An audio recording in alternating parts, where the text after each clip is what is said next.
On vous propose la correction de l'exercice 3 de la série 3, comptant pour l'année universitaire 2020-2021. Donc, on se propose de déterminer le courant d'échange plus H2. Donc, on parle d'un courant d'échange, puisque nous avons un seul couple qu'on va étudier. Ça veut dire que nous allons étudier la réaction H+, plus un électron donne un demi de H2. Donc, une réaction d'oxydoréduction.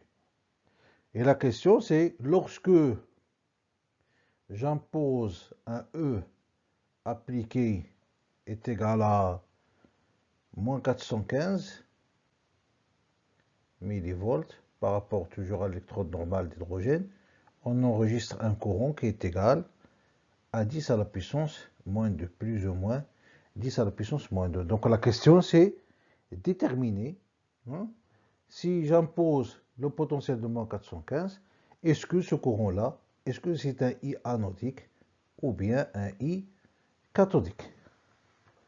Ok? Donc, revenons au système. Donc, j'ai un seul système qui va s'oxyder et qui peut se réduire. Donc, je vais parler d'un seul courant d'échange.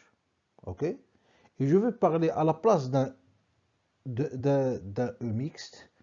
À la place d'un E mixte, je vais parler d'un E d'équilibre, le potentiel d'équilibre au potentiel à I égale à 0. Ça, c'est E équilibre.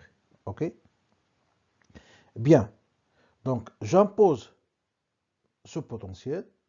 Comment je peux savoir est-ce que c'est un courant cathodique ou c'est un courant anodique? Donc, je vais revenir à l'expression de la surtension. Donc, la surtension, c'est quoi?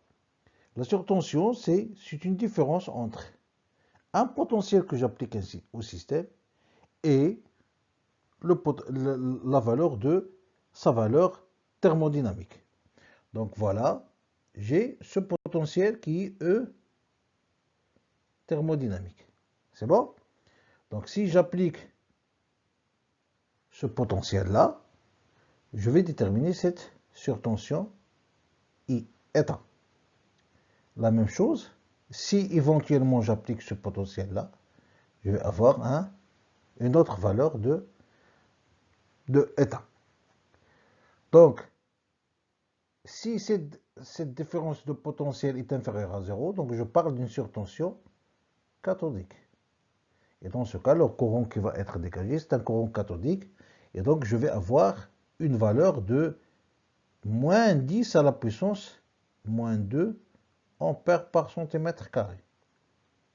Par ailleurs, si j'impose un potentiel supérieur à E thermodynamique, la surtension, elle est positive.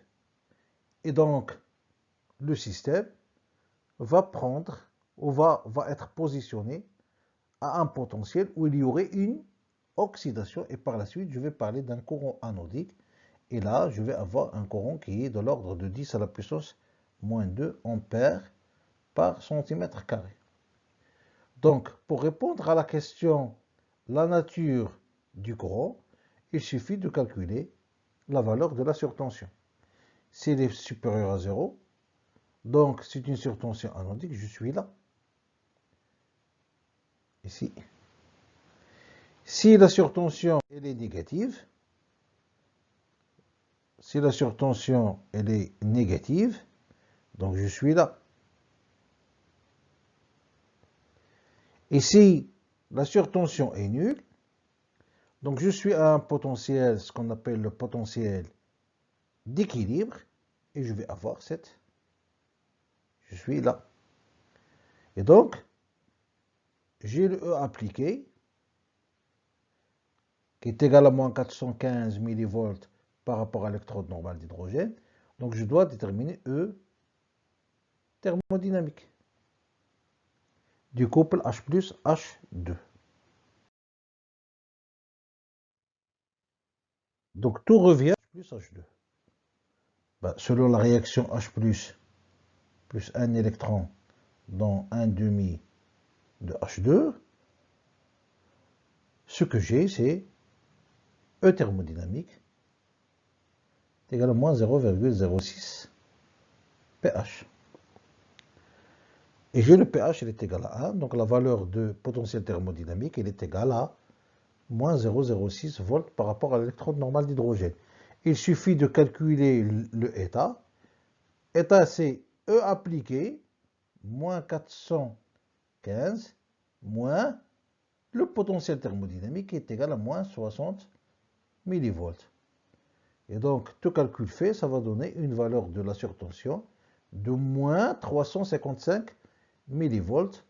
Et là, je suis avec une surtension qui est cathodique. Donc, j'ai ça. J'ai le H plus E thermodynamique. Et j'applique ce potentiel-là.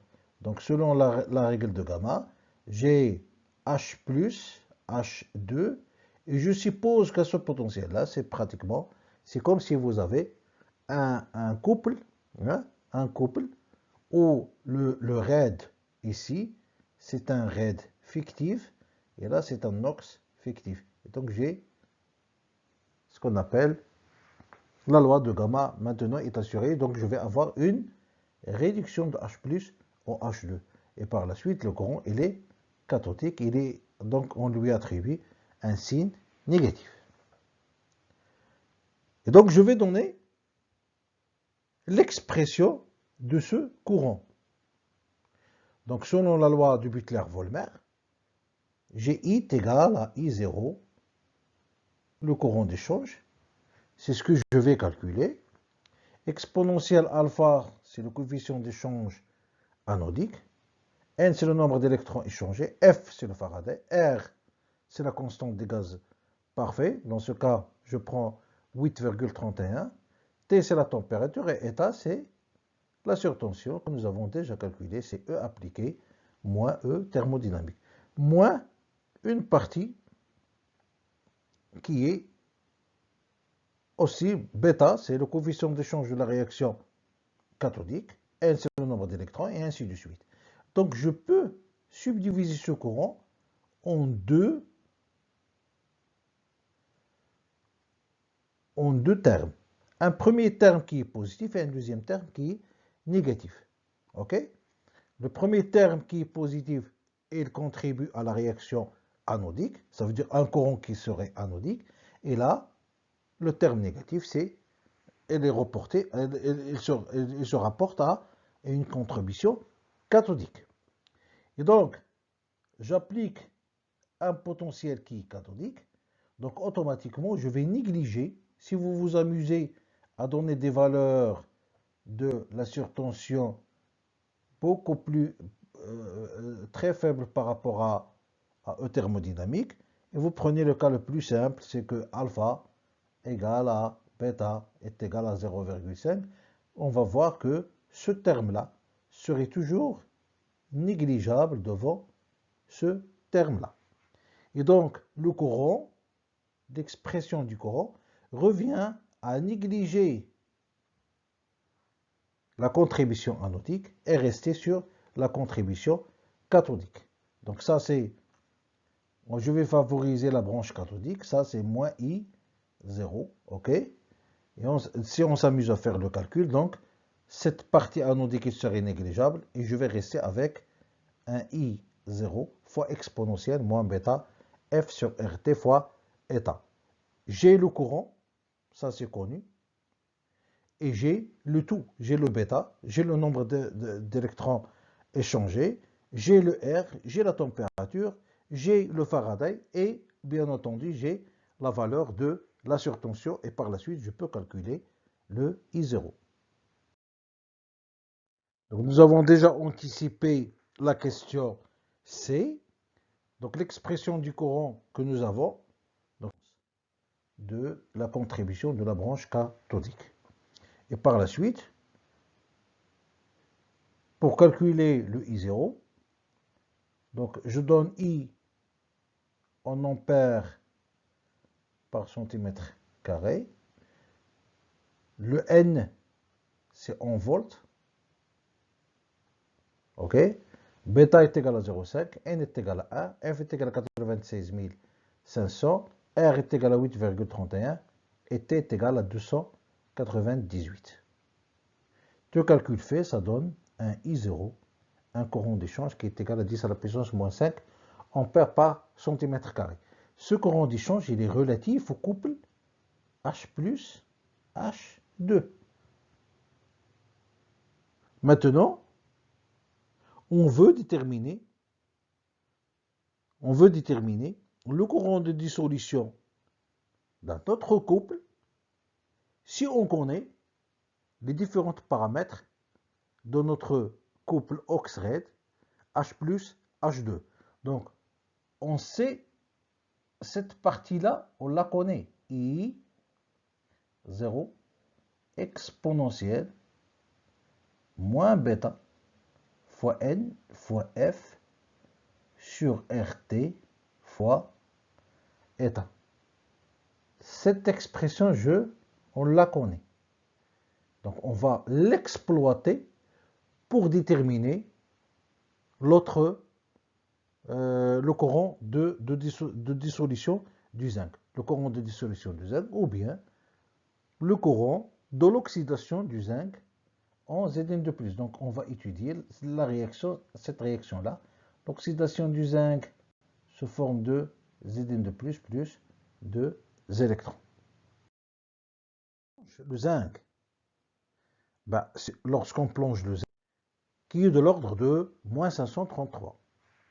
Donc, ce que j'ai, c'est que j'ai ça, EM, et j'ai E thermodynamique de H plus H2.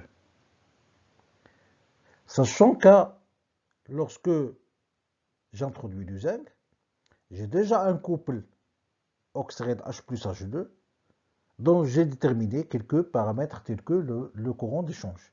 Je le connais. Et j'introduis donc le zinc. Je passe d'un système OXRED simple à un système mixte. Et donc, la question, quelle est la réaction que va subir le zinc? La réponse, c'est que le zinc va s'oxyder. Puisque les deux couples OXRED que j'ai, c'est H plus H2 et le zinc, qui va s'oxyder, donnant Zn de plus. Et puisque je connais que le potentiel mixte, EM, il se positionne entre les deux potentiels thermodynamiques des deux couples formant ce système mixte. Donc je suis sûr et certain que le potentiel thermodynamique de Zn de plus Zn se trouve à une valeur inférieure à EM. Et donc, ce EM-là, c'est le potentiel que j'impose sur les deux couples OXRED. Donc, j'ai ça. J'ai H plus H2 et j'ai Zn de plus et là Zn. Et donc, le système, ça c'est EM. Et donc, si le système évolue vers EM, si le potentiel du système c'est EM, ça veut dire que j'impose au zinc de s'oxyder et j'impose au proton de se réduire. Et donc, cette allure-là, je la connais. C'est celle de la réduction de H plus H2. Je peux même pouvoir la suivre. Ok? Je peux la suivre. Et donc, une autre donnée que je connais, c'est que à cette valeur-là, EM, I anodique est égal à I cathodique. Et bien entendu, le courant total, lorsque je suis à une valeur inférieure à EM, donc il va prendre l'allure de la courbe relative à la réduction du proton. Et lorsque je suis à une valeur supérieure à EM, donc je suis à une allure qui correspond à l'oxydation de zinc. Donc ici Zn donne Zn de plus, et là j'ai H plus qui va donner H2. C'est bon? Et donc, une branche anodique, elle serait totalement, alloué à l'oxydation du Zn.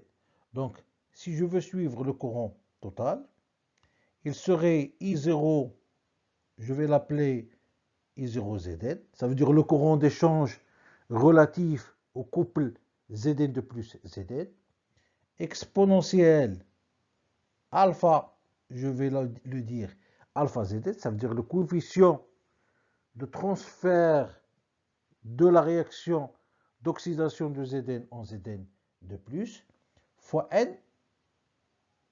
Le n, dans ce cas, il est égal à 2. C'est le nombre d'électrons, c'est le nombre de moles d'électrons échangés lors d'une réaction d'oxydation de Zn en Zn de plus, fois F sur RT.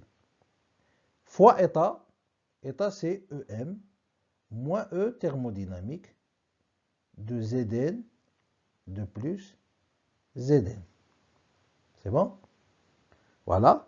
Ça, c'est la branche anodique. Il me reste à déterminer l'expression de la branche cathodique. Et la branche cathodique, il serait 100%, hein, ou bien la branche cathodique, il serait apparentée à celle de la réduction du proton H+, dont je connais déjà son expression. C'est I01 que j'ai calculé au début de l'exercice, exponentielle, moins bêta, fois n.